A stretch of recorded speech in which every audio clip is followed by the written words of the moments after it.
सब दुआ करना शुरू करें। सब होंठ खुल जाए और दुआ करना शुरू करें। खुदा मुझसे कहिए,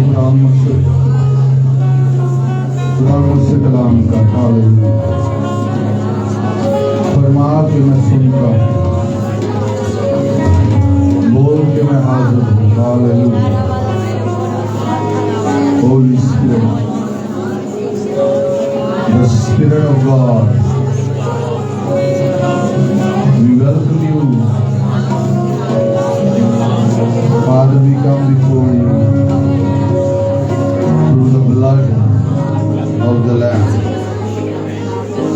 उस पाक लहू के लिए जो हमें सारी नाराजगी से पाक करता है, तेरा शुक्र करता है। आज इस मुकद्दस महफिल के लिए, इन तमाम जिंदगियों के लिए जो यहाँ पर मौजूद है, तेरा शुक्र हो। आज तेरा कलाम दरिया की तरह बहता है और जिंदगियों को सैराब करता है। Hallelujah. Lord, we thank you.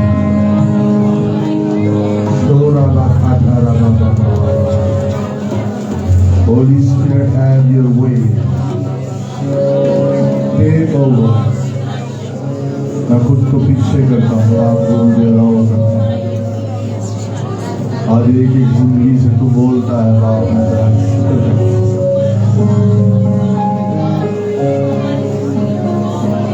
Thank you, Jesus. Yes, Lord, we exalt you high. And we trust you, Father. Thank you, Jesus.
खुदाए पाक रूह, खुदावंद फकीर, खुदावंद मुझसे बोल और मेरी जरूरत को पूरा कर। पाक रूह, सारा कंट्रोल हमने तुझे दिया है। इन जीसस नेम, आमीन। तशरीफ रखिए। हालेलुया। उसी यीशु में आप सबकी सलामती हो।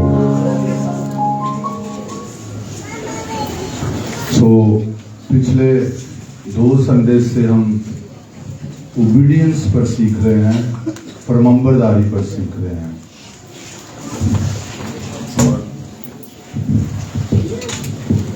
हालेलुया।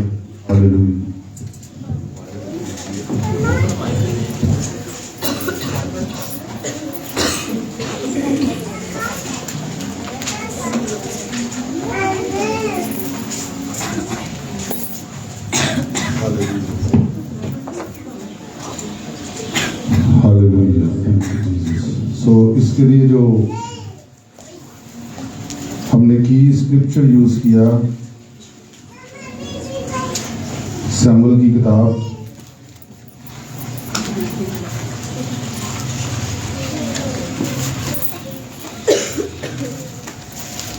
सैमुअल की पहली किताब,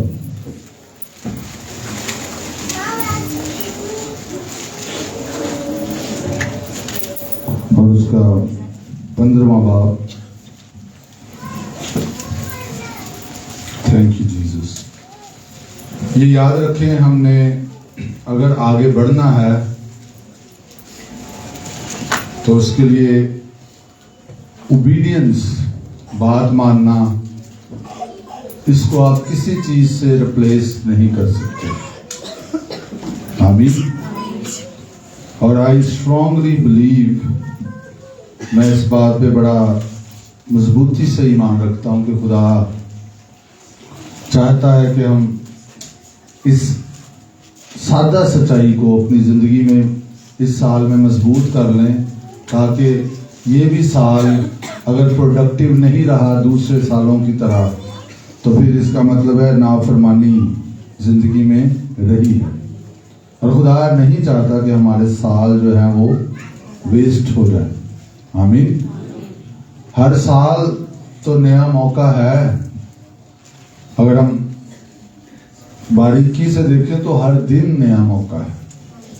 आमीन।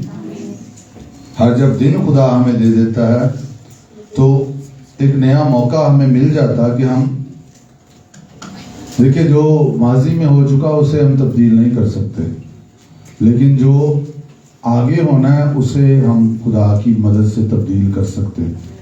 बजाय कि हम माजी को लेके बैठे रहें, अपनी गलतियों की वजह से, या आपसे गलतियां हुई, या आपके साथ कुछ गलत हुआ और उसको लेके हम अपने आज को भी खराब कर लें, तो इसका कोई फायदा नहीं होगा। माजी में अगर गलतियां हुई हैं तो खुदा का कलाम जब भी आप सुनेंगे, खुदा आपको कंडेम करने के लिए आपसे कलाम नहीं करेगा, आप पर इल्जाम लगाने के लिए आपसे कलाम नहीं करेगा।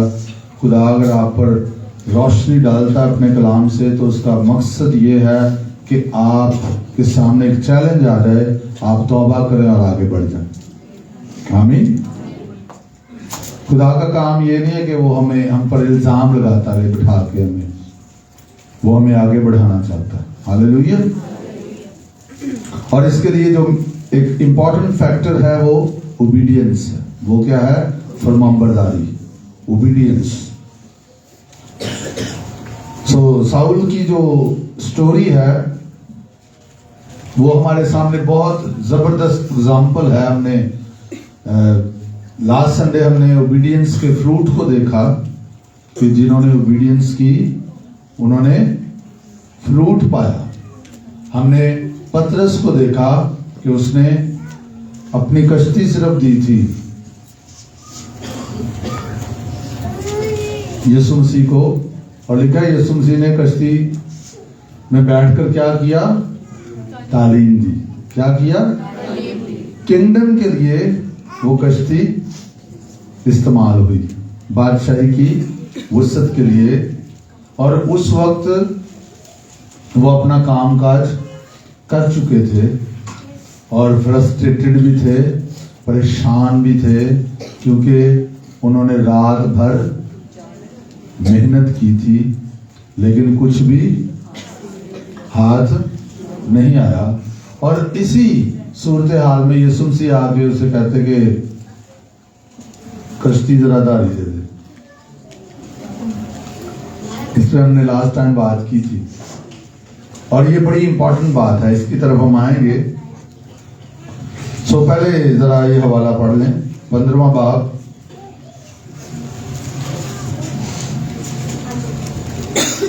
और स्टोरी का पता है ना आपको, ये कहानी पता है। ये जो 15वें बाब में स्टोरी सैमुअल की, जब खुदा ने उसे हुक्म दिया कि अमालिकियों को और जो कुछ उनका है सबको नेस्त कर दो, तो उसने ऐसा नहीं किया। उसने क्या किया, कुछ अच्छे अच्छे जानवर बचा लिए और बादशाह को भी उसने जिंदा पकड़ लिया और उत्तम मनन में नहीं दिया कि मैंने नाफरमानी की। ये और ही डेंजरस हो जाता। और यहां पर वो कहता है जी,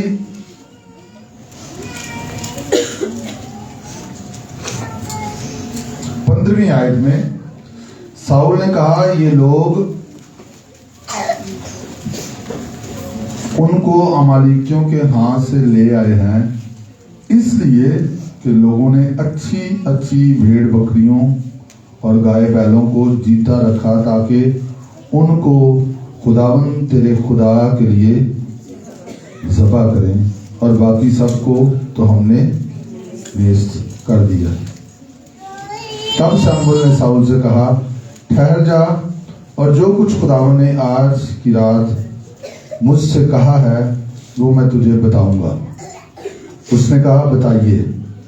शमूएल ने कहा, गो तू अपनी ही नजर में हकीर था, तो भी क्या तू बनी इस्राएल के कबीलों का सरदार ना बनाया गया? और खुदावन ने तुझे मसा किया ताकि तू बनी इस्राएल का बादशाह हो। खुदावन ने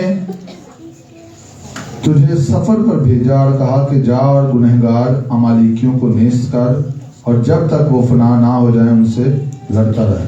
बस तूने खुदावन की बात क्यों ना मानी, बल्कि लूट पर टूट कर वो काम कर गुजरा जो खुदावन की नजर में बुरा है। साउल ने शमूएल से कहा, मैंने तो खुदावन का हुक्म माना। This is very dangerous place. ये बड़ी खतरनाक जगह है और मैं ये दुआ करता हूँ अपने लिए भी आपके लिए भी कि हम में से कोई भी इस जगह पर ना आए कि खुदा का कलाम सुन के नाफरमानी भी की है, फिर खुदा ने कलाम किया और फिर भी हम ये कहें कि नहीं मैंने तो माना है। जरा सोचें कि किस कदर ये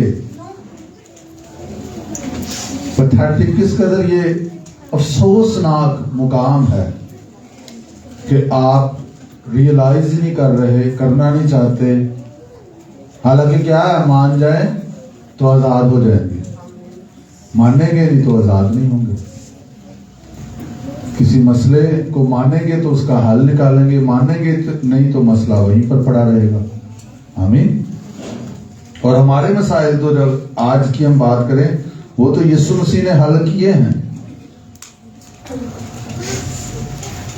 मैंने तो खुदावन का हुक्म माना और जिस राह पर खुदावन ने मुझे भेजा चला, और अमालीक के बादशाह जाज को ले आया हूं और अमालिकियों को नेस्त कर दिया। पर लोग लूट के माल में से भेड़ बकरियां और गाय बैल यानी अच्छी अच्छी चीजें जिनको नेस्त करना था ले आए, ताकि जलजाल में खुदावन तेरे खुदा के हुजूर कुर्बानी करे।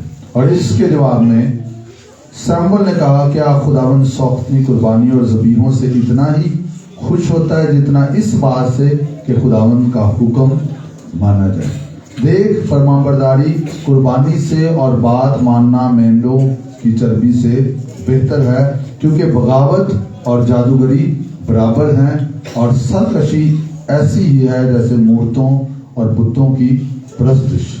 सो चूंकि तूने खुदावन के हुक्म को रद्द किया है, इसलिए उसने भी तुझे रद्द किया है कि बादशाह ना रहे। आमीन। बात मानना इस कदर इंपॉर्टेंट है क्योंकि अगर हम बात नहीं मानते तो फिर हम कुछ खो सकते हैं।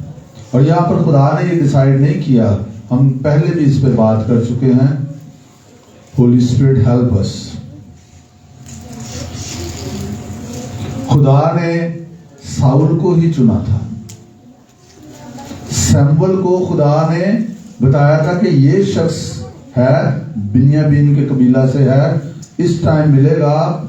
वो अपने बाप के गधे तलाश कर रहा था। खुदा ने सैमुअल को बताया कि इसे मसा कर देना। आमीन।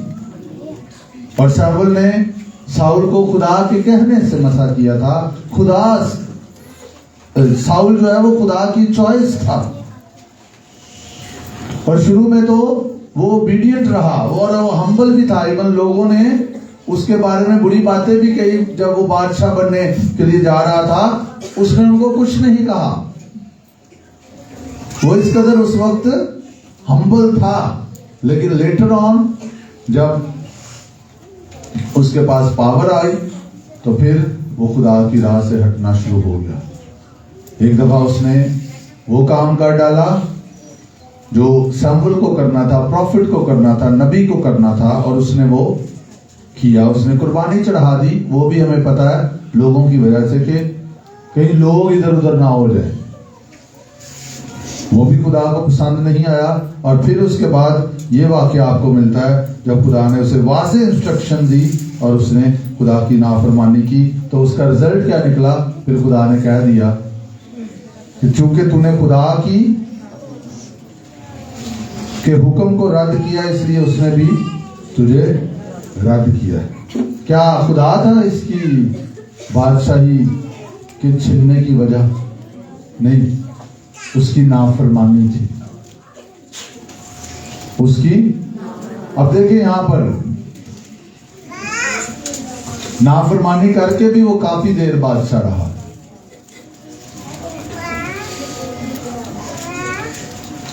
दाऊद को मसा कर दिया गया, तब भी वो काफी देर बादशाह रहा, लेकिन खुदा ने उसे रद्द कर दिया था। इस कदर डेंजरस है नाफरमानी। बात ना मानना इस कदर खतरनाक है। और उसके बाद फिर हम बनी इस्राइल को उस तौर से नहीं देखते कि वो फतूहात में जिंदगी बसर कर रही है। यहां पर ध्यान से एक बात सुन लें, आप खुदा का काम खुदा की कुव्वत के बगैर नहीं कर सकते। जो काम आपको खुदा ने दिया है उसमें कुव्वत भी खुदा की होगी, उसमें मर्जी भी खुदा की होगी। आमीन। इसलिए हमें हमेशा याद रखना है कि मैं अपनी मर्जी को यहां पर जमीन पर पूरा करने के लिए नहीं आया। मैं अपने लिए जमीन पर नहीं हूं। मुझे सिंपली यीशु की पैरवी करनी है, मुझे यीशु को फॉलो करना। हालेलुया। और आगे जाके थोड़ा सा पढ़ दें ताकि आपको यहां पर पता, फिर हम आगे बढ़ते हैं। लिखा है, साउल ने सैमुअल से कहा, मैंने गुनाह किया कि मैंने खुदावंद के फरमान को और तेरी बातों को टाल दिया है, क्योंकि मैं लोगों से डरा और उनकी बात सुनी। सो अब मैं तेरी मिन्नत करता हूं कि मेरा गुनाह बख्श दे और मेरे साथ लौट चल, ताकि मैं खुदावंद को सजदा करूं। सैमुअल ने साउल से कहा, मैं तेरे साथ नहीं लौटूंगा, क्योंकि तूने खुदावंद के कलाम को रद्द किया है और खुदावंद ने तुझे रद्द किया कि इस्राएल का बादशाह ना रहे। देखिए यहां पर वो खुदा से माफी नहीं मांग रहा।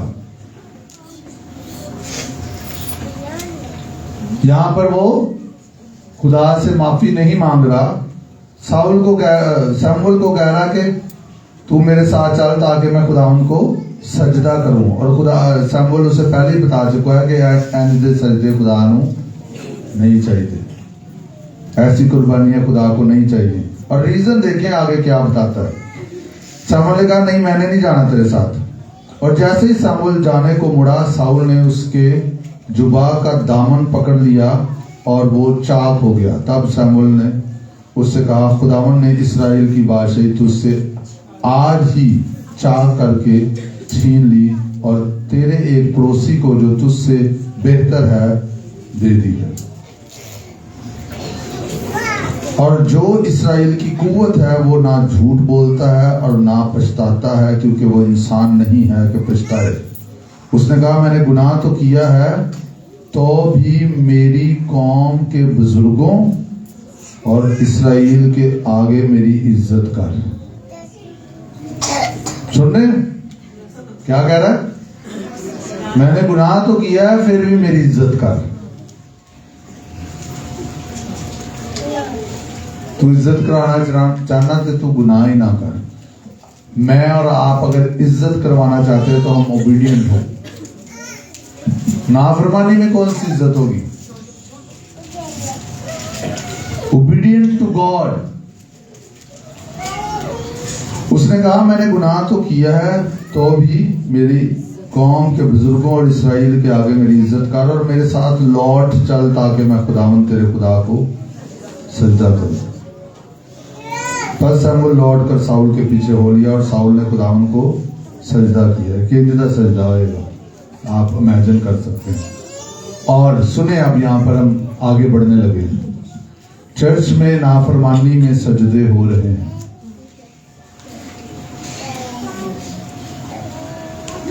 हमने जब इस टीचिंग का आगाज किया तो एक बात मैंने आपके सामने रखी, आपकी दुआएं भी आपकी ओबीडियंस को रिप्लेस नहीं कर सकती।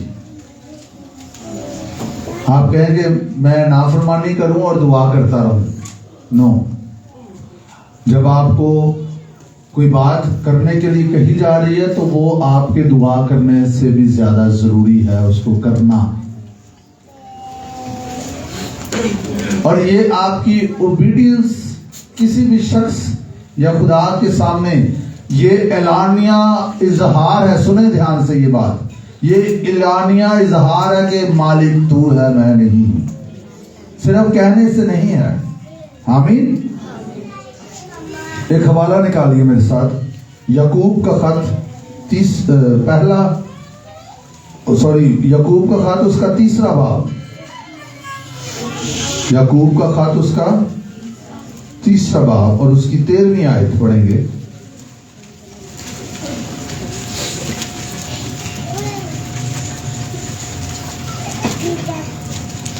यहां पर लिखा है, तुम में दाना और फहीम कौन है? याकूब का खत 3रा बाब, अबरानियों के बाद आपको ये मिलेगा और पतरस से पहले मिलेगा। तुम में दाना और फहीम कौन है? जो ऐसा हो वो अपने कामों को नेक चाल चलन के वसीला से उस हिल्म के साथ जाहिर करे जो हिकमत से पैदा होता है। अच्छा, ये उर्दू में जरा समझ नहीं आती, अंग्रेजी में एक पढ़ते हैं तर्जमा, मैं ट्रांसलेट भी कर दूंगा, लेकिन जिनको अंग्रेजी आती है और डायरेक्ट वो समझेंगे। लिखा, if you are wise and understand God's ways. अगर तुम अक्लमंद हो और खुदा की राहों को समझते हो, प्रूव इट। अंग्रेजी में क्या लिखा है? Prove it. इसको साबित करो। कैसे? Prove it by living an honourable life. एक आला जरफी की, एक रिस्पेक्टेबल जिंदगी बसर करने से, doing good works with the humility that comes from wisdom. अच्छे काम करने से, हलीमी के साथ, जो हिकमत से पैदा होती। आमीन, हालेलुया। अगर हम कहते रहेंगे कि यीशु मेरा खुदावंद है, यीशु मेरा मालिक है, नॉट टॉक, ये सिर्फ गुफ्तगू या बातें करना नहीं है, बल्कि ये अमल करना है। आमीन, hallelujah.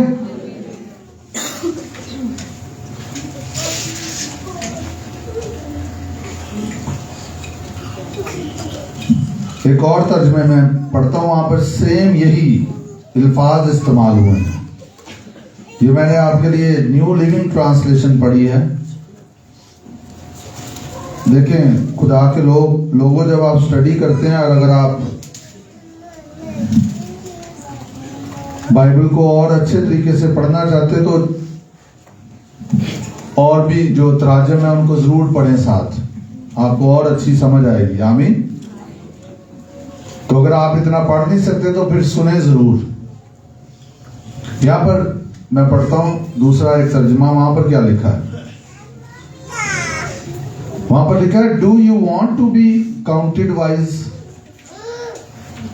To build a reputation for wisdom, here's what you do, live well, live wisely, live humbly, it's the way you live, not the way you talk. It's the way you live, not the way you talk that counts. ये बातें करना नहीं है, ये जिंदगी गुजारना है जो गिना जाएगा। आमीन। कहने से अगर हम चर्च में आके कहते जाएगा कि खुदावंद बादशाह है और जलालदा बादशाह है, और वर्शिप के वसीला से, चूंकि ये हमारा कन्फेशन ही होता है ना, यहां पर जब हम प्रस्तुत करते हैं, हम गीत गाने के लिए नहीं करते सिर्फ कि हम गीत गा रहे हैं और बस खुश हो रहे हैं, अच्छा म्यूजिक है। नो, ये हम इकरार कर रहे हैं, हम फिजाओं में ऐलान कर रहे हैं। आमीन। इसलिए वर्शिप कई दफा काफी देर हम करते रहते हैं, और जिसको अंडरस्टैंडिंग है उसको पता है ये हम क्यों कर रहे हैं। हालेलुया। ये नहीं कि बस जो है वर्शिप कर रहे हैं तो इसमें दुआ नहीं हो रही, आप गा के भी दुआ कर रहे होते हैं। आमीन, हालेलुया। बहुत सारे वर्शिप में जो गीतों में बहुत सारे जुमले ऐसे होते हैं जो दुआइये जुमले होते हैं।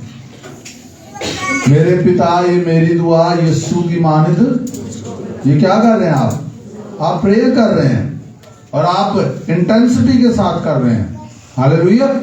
इसलिए मैं ऑल्दो काफी लोग जो है वो इस बात को समझते, लेकिन मैं जरूर ये कहूंगा कि आप प्लीज जब प्रस्तुत करते तो ये मत सोचे कि बस ये गीत गाए जा रहे हैं। तो अभी टाइम गीतों का है, मैं बाद में जब कलाम की बारी होगी तब ध्यान दे दूंगा, और गीत गाने के वक्त मैं खामोशी से बैठा रहूं, क्योंकि ये तो क्वायर का काम है। No, it's not like that. तो आइए अब अगले हवाले की तरफ आइए। मत्ती की मार्फत इंजीली बयान, उसका 16वां बाब।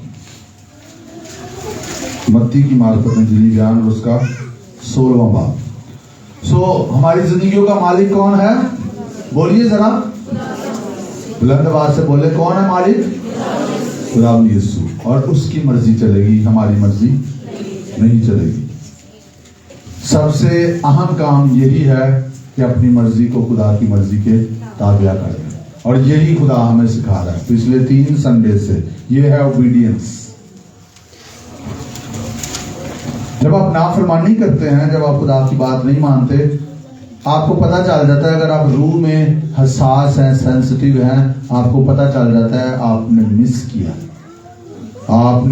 आपसे छूट गया, या आपने जानबूझ के किया, जो भी आपको पता चल जाता है, क्योंकि रूह को संजीदा हो जाता है। होता है कि नहीं? चाहिए इससे पहले कि आगे बढ़े, अपनी आंखों को बंद करें।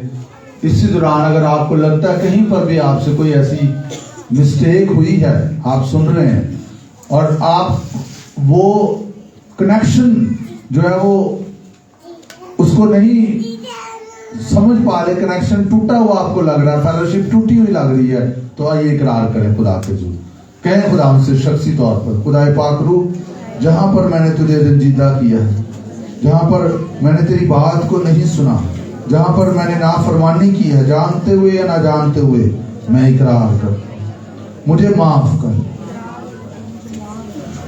तेरे कलाम में लिखा है कि अगर मैं अपने गुनाहों का इकरार करूं तो तू मुझे माफ करने और सारी नाराजगी से पाक करने में सच्चा आराधक हूं। मैं माफी को रिसीव करता हूं। पाक रूह मुझे ले और मुझे इस्तेमाल कर, इन जीसस में, आमीन। इतनी सी बात है सिर्फ। जब आपसे जब कुछ हो जाए तो क्या करना है? भाग जाए, इधर उधर भाग जाए, रिपेंट करें, बहाल हो जाए।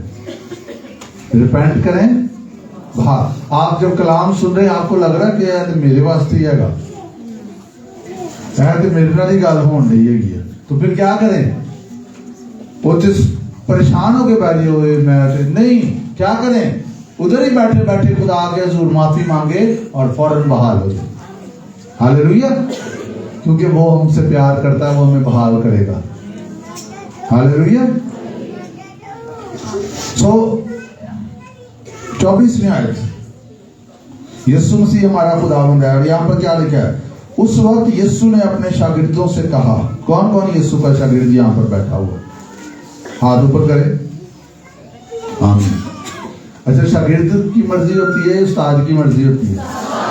जिसे उस्ताद शागिर्द ਨੂੰ कहे कि इंज नहीं तू करना, इंज करना, तो शागिर्द उस्ताद ਨੂੰ कहे नहीं उस्ताद जी ਤੁਹਾਨੂੰ पता इंज नहीं, इंज करना है, वो अच्छा शागिर्द है। और अगर उस्ताद कुछ शागिर्द को कहे और वो करे ही ना, वो तो कह दे हाँ ठीक है, और बाद में करे ही ना, तो उसको वो रिजल्ट्स मिलेंगे? नहीं मिलेंगे।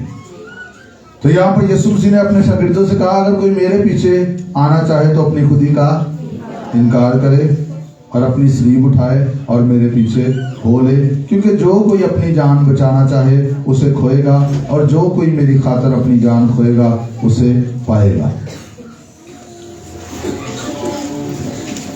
कैसा इन्विटेशन है?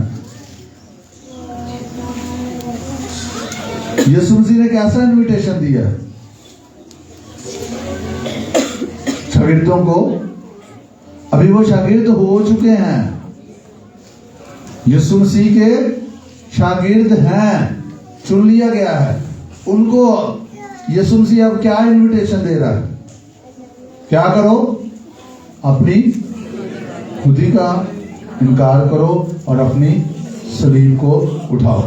अगर कोई मेरी खातिर अपनी जान खोएगा तो उसे बचा लेगा, अगर बचाएगा तो खो लेगा। इसमें कोई अट्रैक्शन है? मुझे बताना। इसमें कोई कशिश है इस इनविटेशन में? बोले नहीं है ना? तो फिर शागिर्द क्यों जो है वो फॉलो करें? या हम जो यहां पर बैठे फिर क्यों फॉलो करें? ये बड़ा इंपॉर्टेंट सवाल है, क्योंकि हमें तो ये आदत पड़ी हुई है कि हमें मिले, हमें मिले, हमें मिले, हमें मिले, हमें मिले। ऐसे वो सारा कुछ ही मंगन दिया है। एक हवाला देखिए, शैतान को इस बात का पता था। जब वो अय्यूब के पास गया, इससे पहले वो खुदा के पास गया और खुदा ने उसे कहा कि तूने मेरे बंदा अय्यूब को देखा? उसने कहा तूने बाढ़ लगाई हुई है, हटा जरा फिर देखी मैं हाल कर दा। खुदा ने उसे कहा उसकी जान को कुछ ना करना, करके देख ला। आपको पता क्या हुआ? सारा कुछ उसने डिस्ट्रॉय कर दिया। अय्यूब बच गया और उसकी बीवी बच गई। अय्यूब की जितनी समझ थी, अच्छा देखें अय्यूब की किताब में बहुत सारी जो बातें हैं वो उसकी वहां पे समझ दुरुस्त नहीं है। अभी वो इतना खुदा को जानता नहीं है। जितनी उसकी समझ है आप उसको पढ़ें तो फिर खुदा ने उसकी समझ को दुरुस्त किया है, और उसकी जो दुरुस्त समझ नहीं है कहीं उसी पे थियोलॉजी बन गई हुई है। खुदावन ने दिया, खुदावन ने लिया, खुदावन का नाम, ऑफ कोर्स उसका नाम मुबारक है, पर ये उसकी समझ नहीं थी। क्या खुदावन ऐसे ही करता है? बताएं। लेकिन हम तो इसको बड़ा यकीन करते हैं। खुदावन ने दिया, खुदावन ने लिया, खुदावन का नाम। खुदावन ने बेबी दिया, अगले दिन मर गया। खुदावन ने दिया, खुदावन ने लिया, खुदावन का नाम मुबारक हो। ये अय्यूब अपनी नासमझी में कह रहा है। कईयों को शौक लगेगा कि इंजी गल कर दे इसते साढ़े ते वड्डियां ने भी यही क्या है ते भाई साहब केड़ी गल पढ़े हैं आप बाइबल को, बाइबल मुकद्दस को पढ़े? क्या खुदावन ने उससे लिया था? हाँ जी, किसने लिया था? पर असं मानना सी कि नहीं जो कुछ हुंदा खुदा दी मर्जी नाल ही हुंदा है। और बहुत सारी बातें यहाँ पे, बहुत सारी बातें, खैर हमारा ये टॉपिक नहीं है। देखिए दूसरी बात से पढ़ता हूं। फिर एक दिन खुदा के बेटे आए कि खुदा उनके हुजूर हाजिर हो, और शैतान भी उनके दरमियान आया कि खुदा उनके आगे हाजिर हो। और खुदा ने शैतान से पूछा कि तू कहां से आता है? शैतान ने खुदा को जवाब दिया कि जमीन पर इधर उधर घूमता फिरता और उसमें सैर करता हुआ आया हूं। खुदा ने शैतान से कहा, क्या तूने मेरे बंदा अयूब के हाल पर भी गौर किया? क्योंकि जमीन पर उसकी तरह कामिल और रास्तबाज आदमी जो खुदा से डरता और बदी से दूर रहता है कोई नहीं। और गो तूने मुझको उभारा कि बेसबब उसे हलाक करूं, तो भी वो अपनी रास्ते पर कायम है। शैतान ने खुदा को जवाब दिया कि खाल के बदले खाल, बल्कि इंसान अपना सारा माल अपनी जान के लिए दे डाले। ये शैतान को पता है। मेरी बात की समझ आ रही है? वो क्या कह रहा है कि उन्होंने तो कुछ भी नहीं होया, उन्होंने हाथ ला जरा, अब फकत अपना हाथ बढ़ाकर उसकी हड्डी और उसके गोश्त को छू दे तो वो तेरे मुंह पर तेरी तकफीर करेगा। खुदा ने शैतान से कहा, देख वो तेरे इख्तियार में है, फकत उसकी जान महफूज रहे। तब शैतान खुदा उनके सामने से चला गया और अय्यूब को तलवे से चांद तक दर्दनाक फोड़ों से दुख दिया। किसने दिया? किसने दिया? शैतान ने। तो यहां पर भी अगर से उसको इतनी खुदा की जात की उस कदर समझ ना होने के बावजूद भी उसने खुदा की तकफीर नहीं की। हालेलुया। और यहां पर यीशु मसीह क्या कह रहे हैं?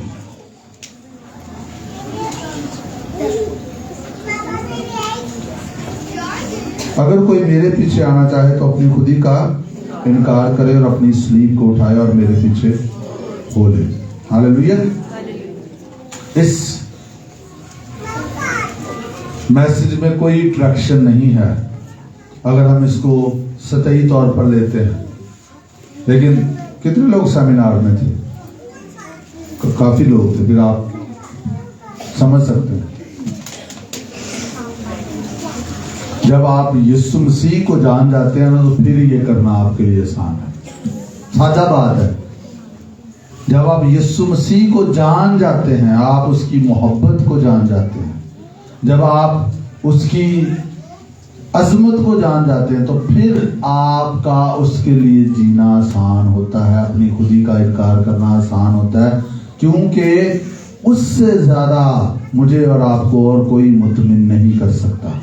हम अपनी जान से भी ज्यादा उससे मोहब्बत रख सकते हैं। आमीन। और ये पॉइंट है, इसको चर्च ने मिस किया हुआ है, कलीसिया ने इसको मिस कर दिया। कलीसिया जो है वो खुदा के पास आ ही, इवन कलीसिया आ ही इसलिए रही है कि उन्हें कुछ मिले। उनका मेन मकसद ही फर्स्ट ये है, कलीसिया की मैं बात कर रहा हूं, कि वो खुदा के पास सिर्फ खुदा के हाथों को देखकर आते हैं, ना कि खुदा के चेहरे को देखकर। उनके मसाइल हैं, सिर्फ उन्होंने तब खुदा के पास आना है, मसाइल हल हो गए। और खुदा चाहता कि हमारे अंदर काम हो, हम उसके लिए जीना शुरू करते हैं। हालेलुया। और उसके लिए एक मेन पॉइंट जिस पे हम बात कर रहे हैं वो ओबीडियंस है। वो ओबीडियंस है, वो बात मानना है। हालेलुया। शागिर्दों को ये बात समझ आई, इब्तदाई कलीसिया को ये बात समझ आई, और आज जो खुदावंद की समझ रखते हैं उनके लिए ये अपनी खुदी का इनकार करना आसान है। उनके लिए दुख सहना खुदावंत के लिए आसान है, उनके लिए खुदावंत के लिए बेइज्जत हो जाना आसान है, because they are not living for themselves. वो अपने लिए जिंदगियां नहीं गुजार रहे, वो उसके लिए जिंदगियां गुजार रहे। आमीन।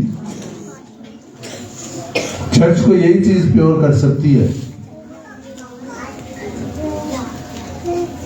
और यही चीज तो लेके हम दुनिया के पास जा सकते हैं और दुनिया को जीत सकते हैं। अगर हम अपनी ही जात के गिर्द घूमते रहेंगे तो कब हम दुनिया को जीतेंगे? यीशु मसीह की जिंदगी में आपको ये नजर नहीं आएगा कि यीशु मसीह अपने लिए जी रहे थे, बाप की मर्जी को पूरा करने आए थे और हमारी मोहब्बत में जान तक उन्होंने दे दी। शागिर्दों को क्या आप देखते हैं, क्या वो अपने लिए जी रहे थे? हाँ जी, नहीं, वो अपने लिए नहीं जी रहे थे, उन्होंने अपनी जानें दे दी। इब्तिदाई कलीसिया को आप देखते हैं कि वो इधर उधर स्कैटर्ड हो जाते थे, लेकिन यीशु का इनकार नहीं करते थे। कौन सी चीज जो है वो उनको संभाले हुए थी? वो यीशु मसीह का मुकाशफा था, वो यीशु मसीह की कुर्बत थी, वो यीशु मसीह की समझ थी। और यही चीज आज हमें संभालेगी। जिस दौर में से हम गुजर रहे हैं और जिस दौर की तरफ हम बढ़ रहे हैं, अगर चर्च यहां पर नहीं आएगा कि वो यीशु के लिए जीना शुरू हो, तो एक इम्कान है कि वो गुमराह ना हो जाए, वो यीशु को छोड़ ना दे। क्योंकि हालात तो दुनियावी तौर पर मुश्किल है, लेकिन जो खुदा के लोग हैं उन हालात के बावजूद उनको पता कि हालात में हमें खुश नहीं करना, जिसमें हमें खुश करना है वो तो हमारे अंदर ही है। हालेलुया। क्योंकि यीशु मसीह हमें सैटिस्फाई नहीं कर सकता तो कोई और चीज आपको मुतमिन नहीं कर सकती। आमीन। सिर्फ हमने बेनिफिट्स के लिए खुदावन के पास नहीं आना, अगर जो उसने हमें तारीकी से छुड़ा दिया है, ये अगली बात है। हम बहुत कुछ इस पे ऑलरेडी सीख चुके हैं चर्च में। इसका मतलब ये नहीं है कि हम बीमारी में जिंदगी बसर करें, हम कमी में जिंदगी बसर करें, ये नहीं। आपको पता है हम इन चीजों के ताल्लुक से बहुत सीख चुके हैं। आपकी तरजीह क्या है, दिस इज इंपॉर्टेंट थिंग। आप किसके, क्या अपने ही लिए जी रहे? क्या खुदा आपको अगर सब कुछ तर्क करने के लिए कह रहा है, आर यू रेडी? क्या आप तैयार हैं? या आप छोड़ के उस अमीर शख्स की तरह आराम से चले जाएंगे कि नहीं ये तो मुश्किल है? और खुदा आपको कुछ भी ऐसा नहीं करेगा जो आप नहीं कर सकते। जब वो कहता है तो वो फजल भी देता है। आमीन। तो छोटी बातों के लिए तैयार हो, बड़ी बातें तो बड़ी दूर की हैं। अगर हम छोटी बातों के लिए तैयार नहीं है तो फिर हम बड़ी बातें कहां कर सकते हैं? एक दो हवाला देखें।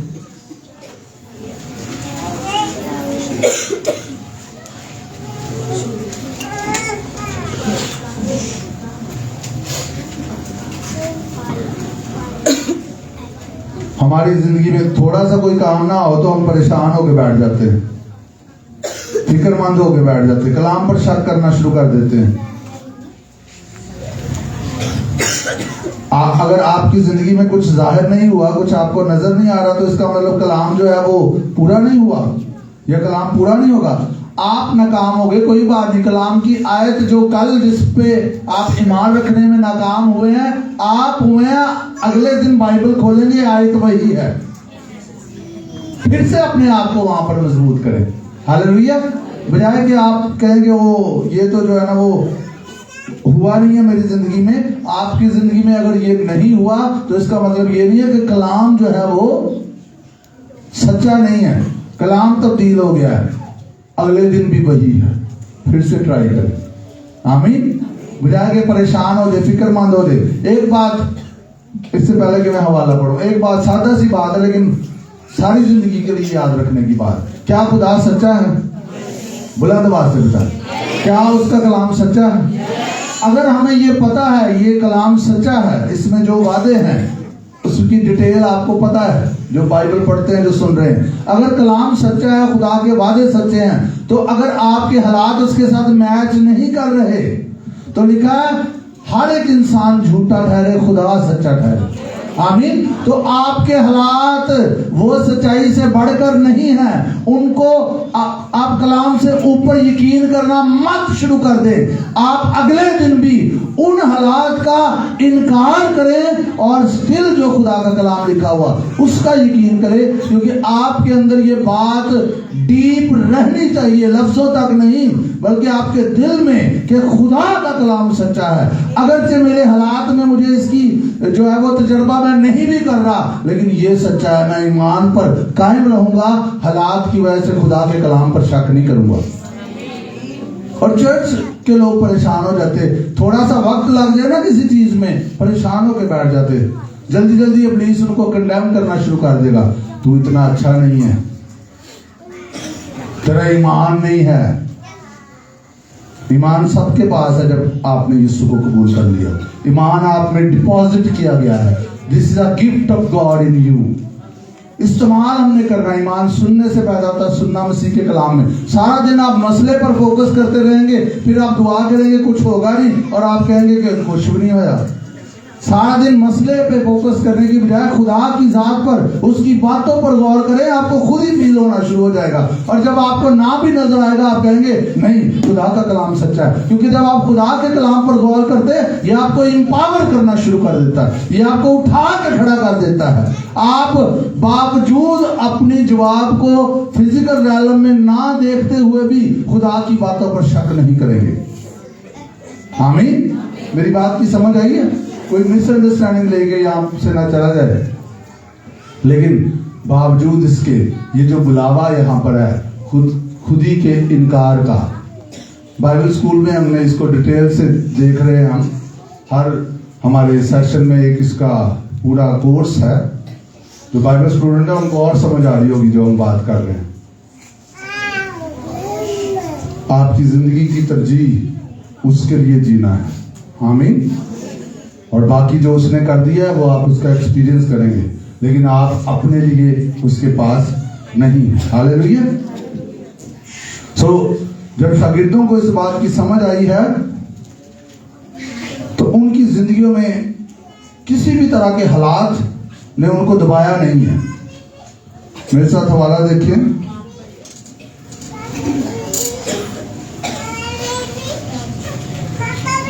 करंथियों का दूसरा खत, उसका 11वां बाब। करंथियों का दूसरा खत और उसका 11वां बाब 22वीं आयत से पढ़ूंगा। लिखा है, सुने। ये पौलुस रसूल अपनी सफरिंग्स की बात कर रहा है। 22वीं आयत में लिखा है, मैं भी हूं। क्या वही इस्राएली है? मैं भी हूं। क्या वही इब्राहिम की नस्ल से हैं? मैं भी हूं। क्या वही मसीह के खादिम है? मेरा ये कहना दीवानगी है, मैं ज्यादातर हूं। मेहनतों में ज्यादा, सुनते जाएं जरा, मेहनतों में ज्यादा, कैद में ज्यादा, कोड़े खाने में हद से ज्यादा, बारहा मौत के खतरों में रहा हूं। मैंने यहूदियों से 5 बार एक कम 40 कोड़े खाए, 3 बार बैंत लगे, 1 बार संसार किया गया। सुन रहे हैं ना? 3 मरतबा जहाज टूटने की बला में पड़ा, 1 रात दिन समंदर में काटा। मैं बारहा सफर में, दरियाओं के खतरों में, डाकुओं के खतरों में, अपनी कौम से खतरों में, गैर कौमों से खतरों में, शहर के खतरों में, बियाबान के खतरों में, समंदर के खतरों में, झूठे भाइयों के खतरों में, मेहनत और मुशक्कत में, बारहा बेदारी की हालत में यानी जागने की हालत में, भूख और प्यास की मुसीबत में, भूख और प्यास की मुसीबत में, बारहा फाका कशी में, सर्दी और नंगेपन की हालत में रहा हूं, और बातों के अलावा जिनका मैं जिक्र नहीं करता, सब कलीसियाओं की फिक्र मुझे हर रोज आ दबाती है। ये उसकी सफरिंग्स हैं, उसकी अंजील की खातर उसकी सफरिंग है। इतना दुख क्यों बर्दाश्त कर रहा है वो? यस, इतना दुख क्यों बर्दाश्त कर रहा है? जवाब दें। बोलने में कहीं ये तो नहीं सोचन दे भाई यही गल है तो अगले संडे मैं नहीं होना। जो कोई अपनी जान बचाएगा उसे खो देगा। बाहर ये मुश्किल लगता है जब हम पढ़ते हैं ना, ग्रेस फजल से हटकर, ईमान से हटकर, मसीह के मुकाशफा से हटकर, तो फिर ऐसी जिंदगी कौन गुजारना चाहता? लेकिन जब आप मसीह के साथ जुड़े हुए हैं तो उसकी मोहब्बत के आगे ये कुछ भी नहीं है। आमीन, हालेलुया। और मजे की, इससे भी मजे की जो बात है, देखिए हर वक्त जो है ना गुजर जाना होता है, चाहे दुख का हो चाहे सुख का हो, ऐसे ही है ना, ठहरता नहीं है, वक्त गुजर जाता है। वक्त ये गुजर जाना जो भी आप खुदावन की अंजील की खातर, बार बार मैं बात कर रहा हूँ, अंजील की खातर आप जो दुख सह रहे, ये नहीं कि खुदा तान बीमार कर दे, खुदा तान भूखा मारे, ये नहीं है। समझना जरा बातों को। आमीन। अगर समझ ना आए तो इधर उधर बातें नहीं करनी, मेरे पास आना, मैं आपको बताऊंगा अगर किसी को समझ नहीं आए, ठीक है। इधर उधर नहीं जाके कहना कि आज जड़ा ना वो पाजी साहब ने आया कह देता, इधर मेरे पास आना, मैंने जो कहा मैं आपको बता सकूंगा। आमीन। ये जो मैच्योर लोग हैं उनके लिए नहीं है, जो नए लोग हैं या जो जिनको नहीं समझ, ये उनके लिए खास बात है। मैच्योर लोगों को समझ आ रही है कि ये मैं बात क्या कर रहा हूँ। सो इतने दुख कोई सह कैसे सकता है? वो तभी सह सकता है जब वो मसीह की मोहब्बत को, उसके फजल को, उसकी गुर्बत को, उसकी फेलोशिप को समझता है। उसके लिए आसान हो जाता है। और हवाला पढ़े फिर आपको और समझ आएगी। बस ये आखिरी हवाला है क्योंकि ये काफी हैवी हो गया। नाश्ता जेड़े नहीं करके आए वो नमस्ते सही है।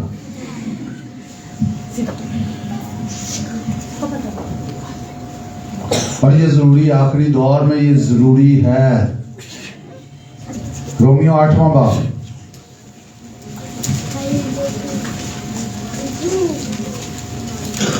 इकतीसवीं आयत से पढ़ूंगा। लिखा, पास हम इन बातों की बाबत क्या कहें? अगर खुदा हमारी तरफ है तो कौन हमारा मुखालिफ है? ये सारी सूरत हाल में जिसको मसीह की समझ है उसको याद रहता है, चाहे मैं जहाज टूटने की मुसीबत में हूं, चाहे मुझे कोड़े लग रहे हैं, चाहे कुछ भी हो रहा है, अगर खुदावन हमारी तरफ है तो कौन हमारा। मैं वो बात मिस कर गया, अभी मैं पढ़ता हूं। इन सारी सफरिंग्स के बावजूद वक्त गुजर जाना है। अबदियत में जो इसका अजर होना है ना, उसकी जो शादमानी होगी वो अबदियत में ही हम उसका तजर्बा कर सकेंगे कि वहां पर इसकी बरकत क्या होनी है। हालेलुया। क्या आप सोचते हैं पालूस के पास जो अजर होगा वो एक नॉर्मल से मसीह के पास वैसा ही होगा जिसने कई दफा खुदा की बात नहीं मानी? बच जाएंगे मगर जलते जलते। और ये हिला देने वाली बात है कि हम अजर हासिल कर सकते हैं छोटा सा काम करके। यहां पे जमीन पे आपकी छोटी सी ओबीडियंस, आसमान पर पानी के गिलास का अजर लिखा हुआ, पानी के गिलास का अजर लिखा हुआ। इसका कितना अजर होगा पालूस का, जिसने इंजील की खातिर जो है वो अपने आप को पेश कर दिया, खुदावन के लिए जीना शुरू कर दिया। बेशक उस पर फजल था, हम पर भी फजल है। फजल के बगैर नहीं है कुछ भी। स्टिफनेस जिसे संसार किया जा रहा है, और वहां पर आप थोड़ी सी झलक देख सकते हैं कि उसके लिए आसान कैसे था। लिखा, मैं इब्ने आदम को बाप की दाहिनी तरफ खड़ा देखता हूं, आसमान को खुला देखता हूं। हमें छोटी छोटी सफरिंग जो है ना, उन्हें मैंने इंज कह देता है 3 दिन मुंह नहीं सीधा होना, फिक्रमंद, परेशान, उसने मेरे साथ ऐसा कर दिया, मेरे तो दिल से ही नहीं निकल रहा। कहां पर हैं आप? पहुंचेंगे? कहां, कौन सी मैच्योरिटी है? हम कह रहे हैं हम चर्च है, घर में छोटी छोटी बातों पर हम उसे वबाल बना देते हैं। खानदान में कोई छोटी बात हो गया, उसको पहाड़ खड़ा कर दिया। किसी से कोई मिस्टेक हो गई है, उसको इतना बड़ा कर दिया। अपनी मिस्टेक को जस्टिफिकेशन दे दे के छोटा कर देते हैं। दूजे दी बड़ी मिस्टेक नु, छोटी मिस्टेक नु, अपनी बड़ी नु, ये डबल स्टैंडर्ड है। ये सफरिंग, ये वाली, ये तो बड़ी फिर दूर चली जाएगी।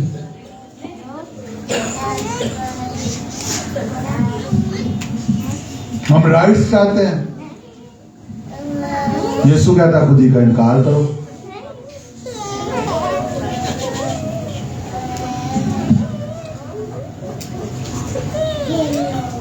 देखा, जिसने अपने बेटे ही को दरेर ना किया बल्कि हम सब की खातिर उसे हवाला कर दिया, वो उसके साथ और सब चीजें भी हमें किस तरह ना बख्शेगा। ये ऑनलाइन मैसेज रिकॉर्ड हो रहा है, इसको सेव कर लीजिएगा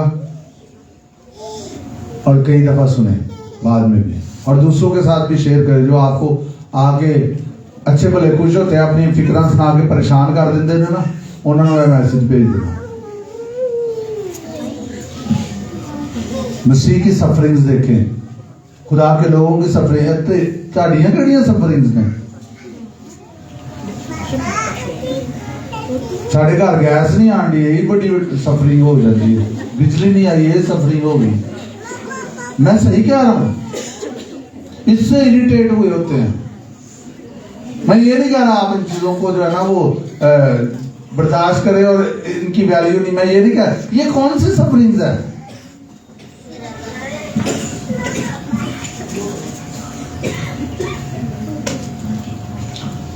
थोड़ा बड़े हो जाए हम स्पिरिचुअली, आमीन। ओथे ना घूमते रहिए। खुदा ने बनी इस्राएल से कहा इस पहाड़ के गिर्द घूमते हुए तुम्हें बहुत टाइम हो गया, अब घूमना बंद करो। घूमने का क्या मतलब है? एक ही चीज बार बार डिगना, एक ही गुनाह, एक ही गलती, एक ही चीज आपको सालों से हर्ट कर रही है, उनके चो ही निकलना, ओथे घूमी जाना।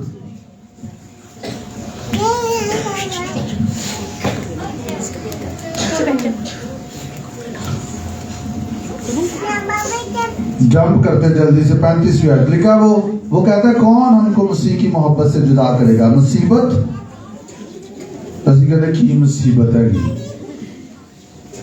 पहले लफ्ज हो कह रहा है कौन सी चीज हमें मसीह की मुसीबत। अपनी मुसीबत हम ले आओ जरा सामने।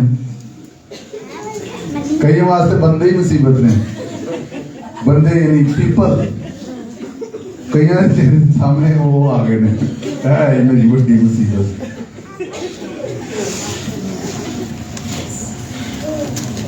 दे आर नॉट, लिखा हुआ हमारी कुश्ती खून और गोश्त से नहीं, दे आर नॉट। आमीन। ये लंबी टीचिंग है, सीखी हुई है आपने।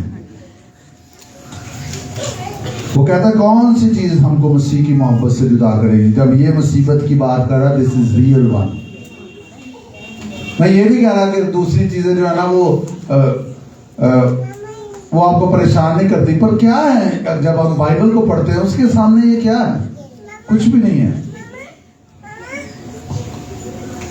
तंगी या जुल्म या काल या नंगापन या खतरा या तलवार। 37वें आयत, मगर इन सब हालतों में उसके वसीला से जिसने हमसे मोहब्बत की हमें फतह से भी बढ़कर गलबा हासिल। हालेलुया। इन सब हालतों में उसके वसीला से जिसने हमसे मोहब्बत रखी हमें फतह से बढ़कर। बट आपको ये चीजें परेशान नहीं, लिखा ना हर बात में उसकी शुक्रगुजारी करो। क्या लिखा है? ये नहीं लिखा वो हर बात के लिए उसकी शुक्रगुजारी करो। जब आप हर बात के लिए शुक्रगुजारी कर रहे हैं तो इसका मतलब है आप हर बात के लिए उसे मुजरिम ठहरा रहे हैं। लेकिन जब आप हर बात में शुक्रगुजारी कर रहे हैं, फॉर एग्जाम्पल आप बीमार हैं तो आप क्या शुक्रगुजारी करेंगे? खुदा तेरा शुक्र है मैं बीमार हूं। आप ये शुक्रगुजारी नहीं करेंगे, आप कहेंगे खुदावंद ये जो भी सूरत हाल है, इस सूरत हाल में मैं तेरा शुक्र करता हूँ कि तेरा कलाम मेरी जिंदगी में पूरा होगा। यीशु के मार खाने से मैंने शिफा पाई है, तूने आप मेरी कमजोरियां ले ली हैं, तूने मेरी बीमारियां उठा ली हैं, मैं तेरा शुक्र करता हूँ। आप इस तरह शुक्रगुजारी करेंगे। हालेलुया। इन सब हालतों में उसके वसीला से आप ये बोलेंगे खुदावंद ये जो भी सूरत हाल है मैं इसके इजाजत नहीं देता ये मुझे दबाए और ये मेरी मोहब्बत तेरे साथ और तेरे लोगों के साथ काम करे। इस सारी सूरत हाल में मुझे फतह से बढ़कर गलबा हासिल। Hallelujah, hallelujah. क्योंकि मुझको यकीन है, क्योंकि मुझको यकीन है। इस पे आपने काम करना है। कैसे? खुदा के साथ वक्त गुजारने से। कैसे? खुदा के साथ वक्त गुजारने से। इस पे आपने काम करना है। मुझको यकीन है, क्योंकि सानू कुछ और यकीन होता, सानू वो यकीन होता जिहदे ते असीं गौर करते रहने, सोचते रहते वो ख्यालात हमसे जुदा नहीं होते। बाइबल में लिखा है उन ख्यालात को जो मसीह की पहचान के खिलाफ है हम कैद करके मसीह का फरमाबरदार बना देते हैं, और हर तसव्वुर को जो उसकी पहचान के खिलाफ है ढा देते हैं। आमीन। उन ख्यालात, उन तसव्वुरात को ढाते चले जाएं। मुझको यकीन है। आपको क्या यकीन है? ये आपने इस पे काम करना है। आमीन। आपको वो यकीन होना चाहिए जो खुदा कहता है। आप ये ना कि मैनू पूरा यकीन है कि यार नहीं होना। जितना टाइम आपने ये यकीन बिल्ड करने में किया है उतना टाइम ये यकीन बिल्ड में करने में करें कि जो इत्तेकाद रखता है उसके लिए सब कुछ हो सकता है। टाइम नहीं लगा रहे ना, इधर लगा रहे, उठे पास से जरूरी लाना है। यहाँ पर मैं टाइम ज्यादा हो गया लेकिन मैं चाहता हूं मैं इसको क्लोज करूं। सुने, चूंकि हम सफरिंग्स को जो मसीह के कलाम की खातिर हम सहते, हम अपने ऊपर उसे बोझ के तौर पर और उसे कंट्रोल के तौर पर ले लेते हैं, इसलिए हमारा ध्यान उससे हटता नहीं और हमारा यकीन उन पे बन जाता। याद रखें, ध्यान से सुने ये बात, जिस चीज पर आपका फोकस और वक्त ज्यादा लगता रहेगा और जो चीज आपके दिल में, आपके जहन में वक्त ले लेगी वक्त, तो वो अपना नकूश, अपना अक्स छोड़ेगी, फिर वक्त ले जाएगी वो जाते जाते। समझ आई बात की? आपने उसके साथ यारी दोस्ती बड़ी लगाई हुई है, आपने उसके साथ उठना बैठना शुरू किया हुआ है, आप उसके आदी हो गए हैं। जब किसी चीज के आदी हो जाते हैं तो वो अपना असर डालती, इसलिए कुछ भी जो डार्कनेस से है उसके हमने आदी नहीं होना। मेरी बात की समझ आई? कुछ भी जो तारीकी से है, जो खुदा के कलाम से नहीं, उसकी आदत ना बनने दे, उससे ऊपर रहे, उसके कंट्रोल में ना जाए। आमीन, हालेलुया। मुझको यकीन है, ये बड़ा इंपॉर्टेंट पॉइंट है। ये 2-3-4 अल्फाज है लेकिन ये बड़े इंपॉर्टेंट है। इस पे काम करेंगे तो हम आगे बढ़ते जाएंगे। हम काम तब कर सकते हैं जब हम खुदा के साथ वक्त गुजारें कलाम में, और हालात की बजाय कलाम का यकीन करते हैं। हालात से मुतफिक होने के बजाय खुदा के कलाम के साथ मुतफिक होते हैं। हालात चाहे चेंज नहीं भी हो रहे, हम फिर भी खुदा के कलाम का ही यकीन कर रहे हैं। मुझको यकीन है कि जो मोहब्बत हमारे खुदावंद मसीह यीशु में है, उससे हमको ना मौत जुदा कर सकेगी, ना जिंदगी, ना फरिश्ते, ना हुकूमतें, ना हाल की, ना इस्तकबाल की चीजें, ना कुदरतें, ना बुलंदी, ना पस्ती, ना कोई और मखलूक। आमीन, हालेलुया।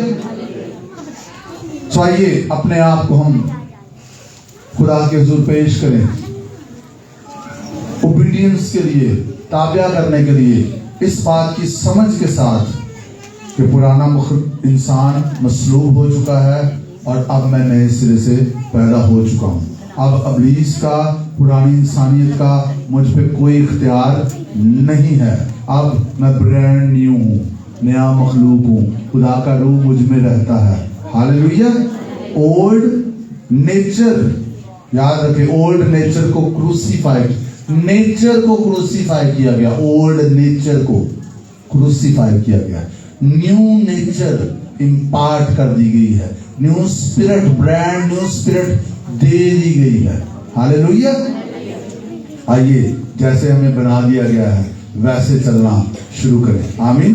जब लिखा है पाक बनो जैसा तुम्हारा बुलाने वाला पाक है, तो इसका मतलब है आपकी स्पिरिट में जो मौजूद है उसको निकलने दें, अपनी सोल और अपनी बॉडी को अपनी रूह के ताबिया करें, और फिर आप वो जिंदगी गुजारेंगे जो खुदा के हुजूर मकबूल है, और ओबीडियंस आपको आगे लेके जाएगी।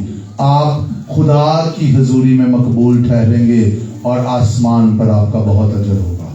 खुदा इस कलाम के वसीला से आपको बरकत दे। आमीन। आइए सब दुआ